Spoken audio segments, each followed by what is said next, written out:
హైదరాబాద్ మణికొండ పరిధిలోని అల్కాపూర్ కాలనీ ప్రజలు నరకం చూస్తున్నారు. అధికారుల ముందస్తు ప్రణాళిక లేకపోవడం, కాంట్రాక్టర్ల తీవ్ర నిర్లక్ష్యం వల్ల కాలనీ మొత్తం వర్షపు నీటితో అల్లాడిపోతుంది. వాతావరణ శాఖ 2 నెలల ముందే హెచ్చరించినా పట్టించుకోకుండా ఇప్పుడు వానాకాలంలో డ్రైనేజీ పనులు మొదలు పెట్టడంపై స్థానికులు మండిపడుతున్నారు. ప్రాణ సంఘటనగా మారిన అల్కాపూర్ కాలనీ తాజా పరిస్థితుల పూర్తి వివరాలు కూడా చూద్దాం.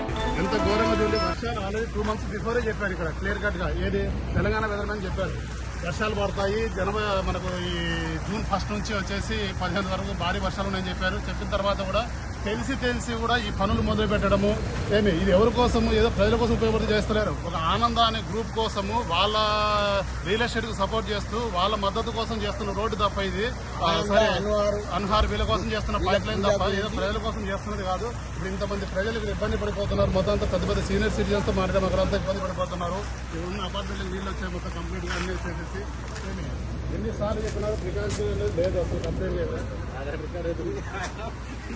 ప్రికాషన్ లేదు అసలు ఏది కూడా చూడండి. ఎడగానే ఇప్పుడు ఇంత ఘోరంగా తవ్వి పెట్టేస్తారు కదా, సైడ్ ఏదన్నా ప్రికాషన్ వాళ్ళకి ఏదైనా తీసేసుకొని సైడ్ వాల్స్ టైప్ పెట్టడం కానీ ఏదైనా చేసిన పక్షాన్ని ఏది కనపడుతుంది వచ్చేసి ఇంత ఘోరంగా ఉంది. ఇంత వాటర్ వస్తుంది. చిన్నపాటి వర్షానికి ఇంత ఘోరంగా ఉందంటే పొరపాటున అసలు పెద్ద వర్షం పడింది అనుకోండి, ఒక 2 సెంటీమీటర్స్ 3 సెంటీమీటర్స్ పడితే కనుక పరిస్థితి ఏంటి, వీళ్ళ పరిస్థితి ఏంటి ఒకసారి అర్థం చేసుకోవాలి. ఇంకోటి 15 రోజులైంది ఇక్కడ ఈ మాన్యువల్స్ పెట్టి ఇంతవరకు పూడవలేదు. 15 రోజులైంది. ఈ సూపర్వైజర్లకు చెప్పినా మాకు తెలియదు, మాకు తెలుసు ఎప్పుడు కట్టాలనో మాకు తెలుసు. కాంట్రాక్టర్ను మొన్న కూడా అడిగాం ఏంటి ఇది అని అంటే మేము కడతాం మాకు తెలుసు, అంతకుమించి ఏమీ లేదు.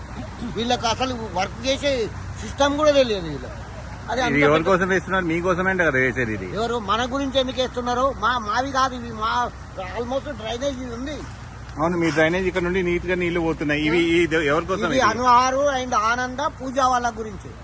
నేను చెప్పాను కదా ఆల్రెడీ. ఇప్పుడు ఎవరైతే లబ్ధిదారులు లబ్ధి పొందారో, ఎవరైతే పొలిటికల్ గా ఉన్న వాళ్ళు లబ్ధి పొందారో వాళ్ళ లబ్ధి పొందేసేసి ఆ కంపెనీల కోసం చేస్తున్నదే తప్ప ఇది ప్రజల కోసం కాదు. ప్రజల కోసం ఆల్రెడీ ఇక్కడ డ్రైనేజ్ అనేది ఉంది, ఆల్రెడీ ఫెసిలిటీ. ఇప్పుడు ఇక్కడ నవీన్ గారు ఉన్నారు, మాజీ కౌన్సిలర్, ఆయన మాట్లాడుతూ ఒకసారి వినండి.